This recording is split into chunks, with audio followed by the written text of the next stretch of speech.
here. So tell me just a little bit about how the project came to be and the story and what elements you brought into play to really develop the script. Sure.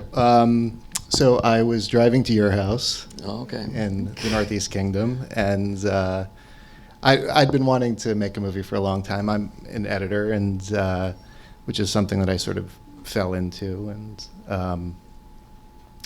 I had been looking for a story that would be sort of simple and self-contained. And the thing about Vermont is it's so beautiful, and in movies it's always this postcard. Mm-hmm. But when you are actually in Vermont, you see that Vermont is many things, and it's not always a postcard, and there's a grittiness and realness to it that's not often depicted. Mm-hmm. And you see that a lot in the Northeast Kingdom, especially. So honestly, I came up with the story on a drive, and it seemed like something that I could pull off. One guy in the woods, not many characters. Mm-hmm. Not a lot of dialogue. And dialogue costs money when you're filming, so I thought, like, this is something that I could pull off. Mm-hmm. And I liked the idea of building a cabin and making that sort of the centerpiece of the story. Mm-hmm. And so lots of little things just sort of fell into place. And do you live there now? You know what? I sometimes wish that I did, but no. Yeah. You didn't take it apart afterwards? No, the cabin is on a farm not far from where I live, and a CSA is like community supported agriculture. Mm-hmm. So there's this wonderful farm, Fable Farm in Barnard, and seasonal workers live there. Mm-hmm. Okay, cool. And how did you meet Ujon? So Ujon and I played pond hockey a couple times in Barnard, but while I was writing the script, Ujon, who's a carpenter in real life, was working on my house. And, I would take a break from time to time and go out and talk to Ujon. And at a certain point I said, have you ever built a cabin before? And he said, many. And so that was really all I needed. I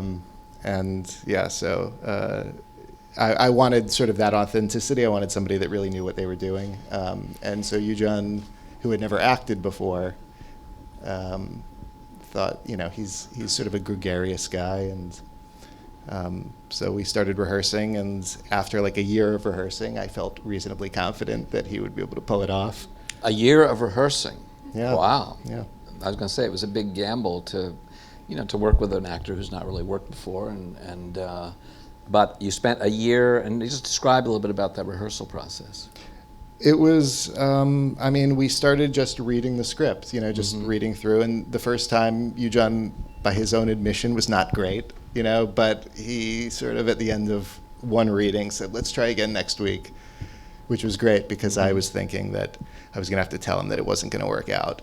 But I said, okay, we'll do it again next week. And next week he was better, and the following week he was better. And then at a certain point, we added some sort of blocking. So Ujon was actually working while we were rehearsing. And mm-hmm. and then when he wasn't thinking about acting, he was really great.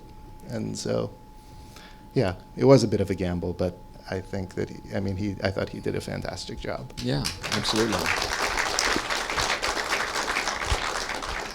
And you got him to build an addition to your house as part of the rehearsal. We were discussing that on the way up.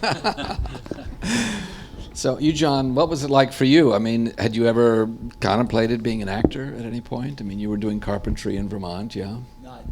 No, I mean, I think it sort of presented itself like a lot of opportunities do. It sort of came out of left field, and like Josh said, we had acquaintance before that and then working on his house. And when he presented the idea to me, I didn't hesitate. I just saw it as put that on the life list of things that I can say that I did. And so, cool. Yeah, that's how it started. Do you want to do it again? Well, I really like my life as a carpenter, and if I had the opportunity to do it again, I would jump at the chance because it was really fun to be involved with this crew and to be part of the creative process of making a film. I don't necessarily see that as happening. I mean, I think there are millions of people out there in the world trying to become actors professionally and putting their heart and their soul into that. So if somebody sees this and says, hey, would you want to give it a try again, I would jump at the chance to do it again. But I'm pretty content with where I'm at. Okay. How long have you been in Vermont? My whole life. Oh, you grew up in Vermont? I did, down in Barnard. Cool. Where'd you go to high school? I went to Woodstock High School. Cool. Got a couple of my graduating classmates here, actually. Okay. Today. It's just cool to have them here. Great. So what was your process in terms of directing, this character? I mean, we did have a good rapport by the time we started shooting, and so I mean, Ujon will, we've told this story before, but I would just say less, because the professional actors, especially, everybody wants to perform, and so they, you start shooting, and everybody sees the camera and feels like they must perform in front of the camera, and so I think the biggest thing was just trying to maintain the realness and the authenticity, which is why we cast a non-professional actor in the first place. And so, I would say, like, do less, just say the lines. Yeah. And then he would get frustrated and yell. Yeah, so don't make it happen, let it happen. Yeah. Basically, to not show it, but to find it. Yeah, and I think that often that was it. I would say, let's do one where you just say the line, where you're not trying to do anything. And, so cool. The process was a couple of takes, and then the third take and the fourth take were the good ones, and then I'd overdo it with, 5 and 6. And, there you go. Yeah. And how many days of shooting? 22. Oh, wow. And the other actors, Mom and Sierra. Tara Summers plays Sierra. She's an English actress. She's a character actress who's, if her resume is a mile long, but, doesn't often get the opportunity to star in a movie. So she had done a great audition, and we went and auditioned those two characters. In New York? In New York. And she came in, and at first I thought, again, this was my first film, so there were things that I thought were really important that ultimately weren't important, like having an American actress. So we sort of put her off to the side, even though she had done a great audition, and then eventually came back to her, and she was, I thought, fantastic. And Lane Bradbury played Jean, the Dink's mom, and she was the original Dainty June on Broadway in Gypsy, and has, been in Scorsese movies and just has been acting for, 55 years or something. And she came up for a few days and also was great. And cinematographer? Ramsey Fendel, who is somebody I've known for a long time. The whole crew was either based in New York or Austin, Texas. And we sort of cajoled everybody. They were either people that I had known for a long time or friends of friends. And we said, we can't pay you anywhere near what your normal rate would be, but if you want to spend, 4 weeks in Vermont instead of New York or Austin during the summer, we'll put you up. Well, there you go. One advantage of climate change. And yeah, so you can get people from Austin to come to Vermont. It was we had a great time.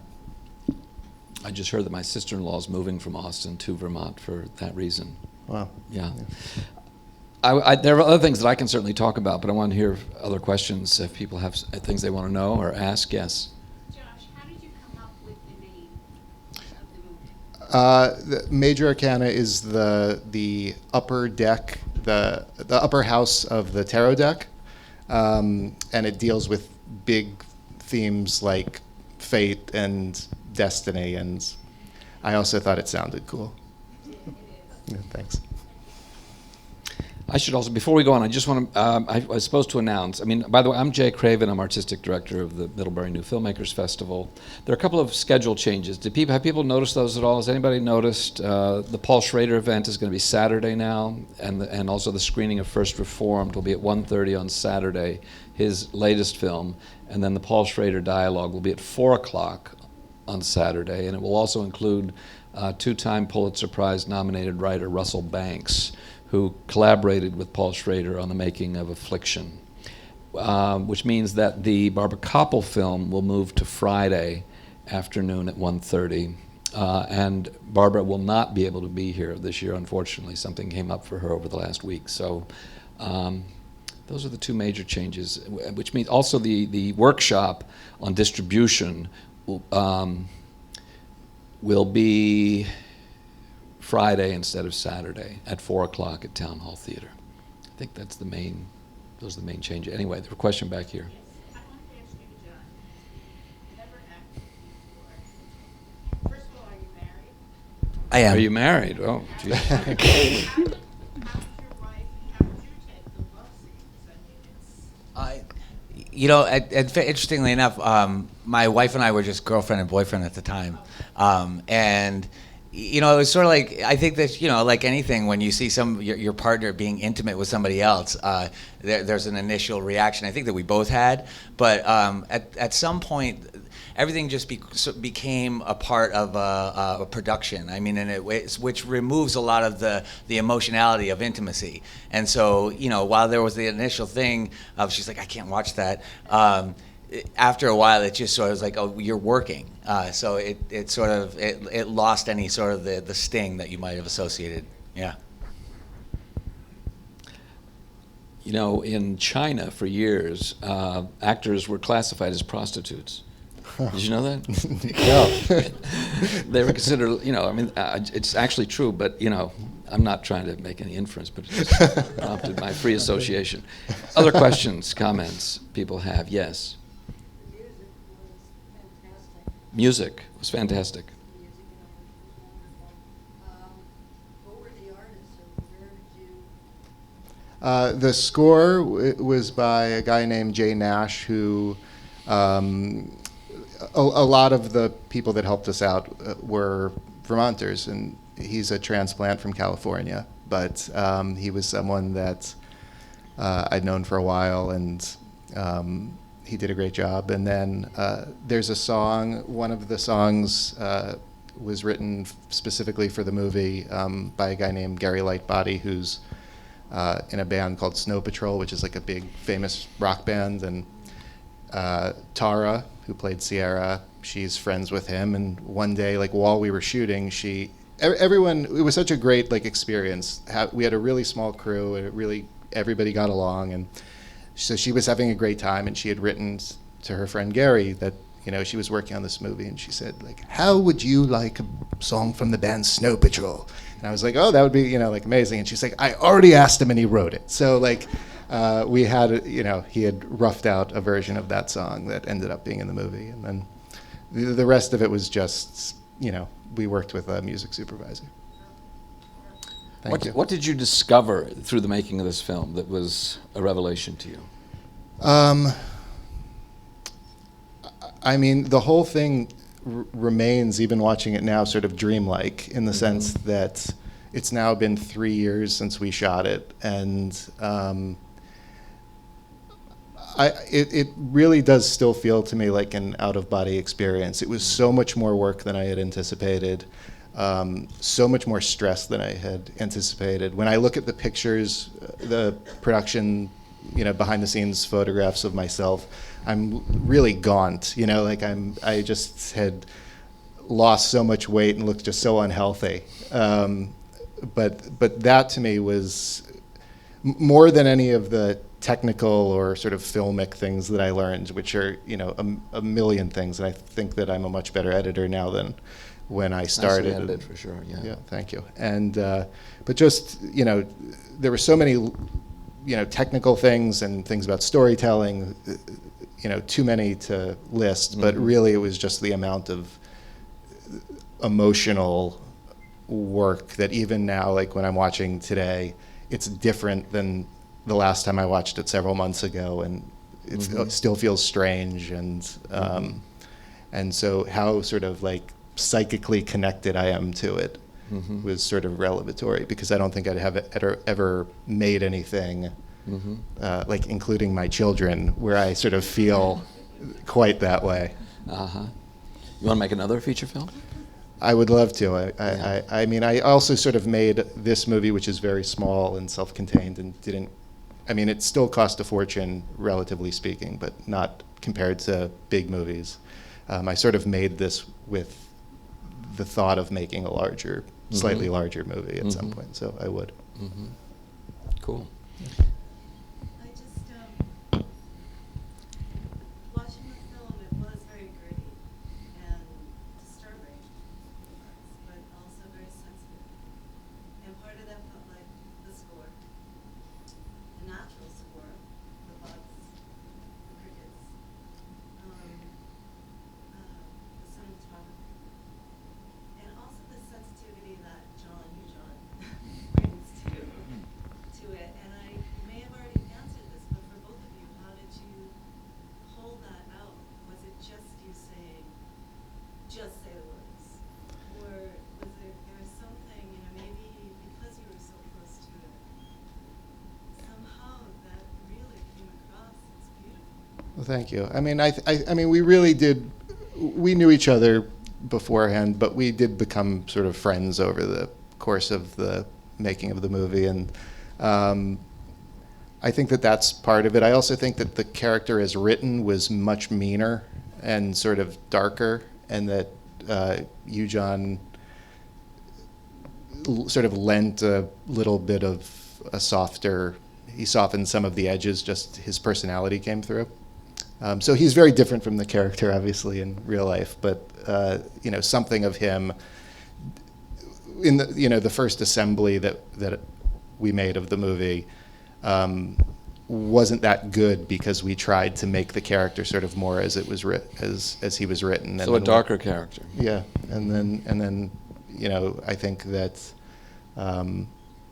we were like, no, let's just go with the best of what we have, and I think that that's sort of what appears on screen. And I don't know exactly how it all happened, but I think that, we were all comfortable together, and it was this small group of people. So I think that was a big part of it. That's another dimensionality, just like life. Yeah. Well, I mean, I can speak to that in regards to the fact that we built such a relationship. I mean, having a cinematographer, having a guy with a camera in front of your face, the first couple of days, it was really kind of nerve-wracking. But after that by that third day, there's sort of like the camera doesn't exist, and following the directions of a guy that I'm just doing what he's telling me to do, and there is a trust in that relationship. So just relaxing and being able to learn how to say the words, you'd be surprised how hard that is when somebody says just say the words. And because you fight, your instinct fights to doing that. But again, I think it was relaxation and trust. And then large part of the character comes from my own past and my own history. Difficult relationship with my father, and you draw on all sorts of experiences in your life. And again, they sort of come into the creative process, and this is what it turns into being. So, yeah, thank you. That was cool. Yeah, one of the nice things about understated performance is that it can open subtext, and I think this character does have some nice detail in the subtext, which articulates additional elements beyond the script, which is very nice. In the back and then up here, yes. Ujon just mentioned the relationship with his father. First of all, I want to commend the pairing of the two films. I love the way Oh, yeah. kind of done The short film, yeah. Yeah. Can you speak to the genesis of this story and the general father-son dynamic that seems to pop up in films so frequently? That's on you. No, go for it. Yeah. Well, I mean, anybody who's born has a father. So I mean, let's start at the genesis from that point. And That won't always be true. There are Right, actually right. changes in that taking place. I know. I agree with you though that the short film that came before it resonated with me as well, as how similar that But I also think that there's something to be said in all relationship. There exists a struggle, and whether it's a contentious struggle or it's it's a struggle of finding your connection with each other. I think that's sort of paramount to the idea that we're all in a relationship and we're all struggling. And I think that when you add the concept of substance abuse and the struggles that like really intensifies all of the things that you're struggling with, then just become way bigger. And so I think that's sort of where the characters, he's going down this troubled path and really struggling with himself, because interestingly enough too, the father isn't there.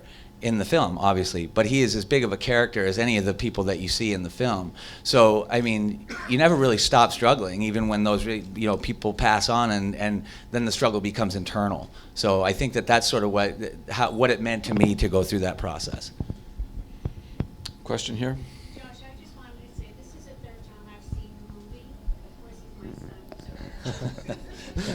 But every Thanks, time Mom. I've seen it, I've come away with something different, which I think is just phenomenal. Because the first time I saw it, the third time I just came away with just a great feeling that it's a great movie.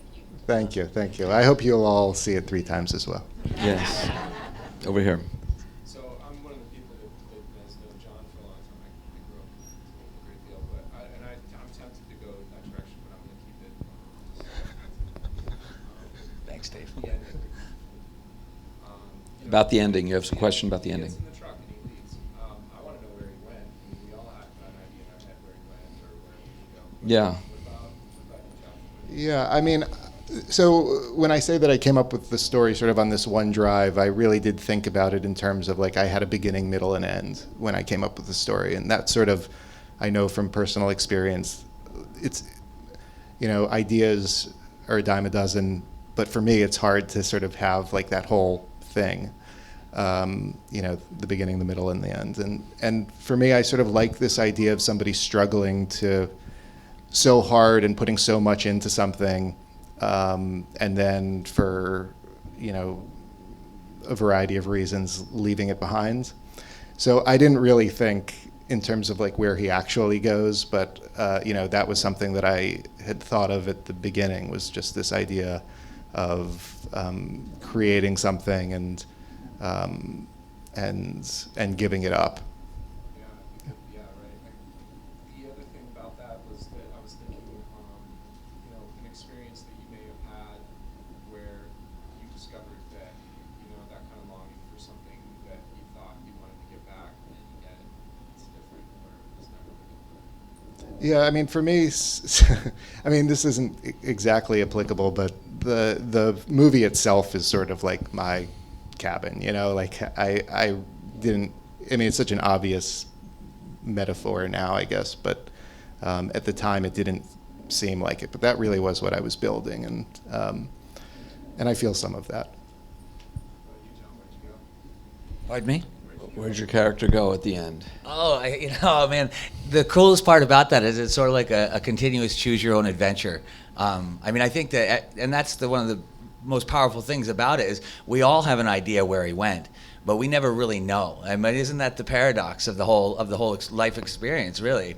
So, I mean, I have some ideas where he went, and I have an idea where I would have wanted him to go. But I think that leaving it open, it allows there to be a continuous trail to follow. That it's never over. It's just sort of like it's a continuation. And so I'm really compelled to leave it at that, because I want it to stay open. I want that story to stay open to possibility and ultimately triumph. I mean, I think that if I could put it in a word, where did he go? He triumphed, and that's where I would leave it. Oh, anyway. So he didn't go to the liquor store, at least we hope for that. We'll have just one more question. Yes, right here. Yes. The title was interesting, not knowing tarot, but I kept thinking the title that Dave was going to have like PTSD and like a major in the military or something. Oh. That never came to fruition, obviously, but so the title now is more interesting to me. But what I wanted to know was, as the writer and director, did you have a visual of the movie, or did you have this kind of the script in your head? Definitely. I mean, I sort of imagine things in pictures visually. So, I mean, that was a lot of it. You drive through the hills of Vermont, you see a lot of places that look like the mobile home, and I think that I think that that's interesting and sort of worthy of being photographed. And so I definitely had a lot of that in mind. And then, the woods are beautiful, and And there are very few, but there are a handful of shots in the movie that look exactly like I had pictured them, and I really love those. Well, I think this film adds substantially to the sort of body of work of Vermont feature films, and as you say, a part that's not the part that we usually see, and characters that I think are original, and you guys both did a fabulous job. So thanks a lot, and thanks for being here. Thank you everybody for Yeah, coming thanks out for coming today out. too. Thanks, Jeff.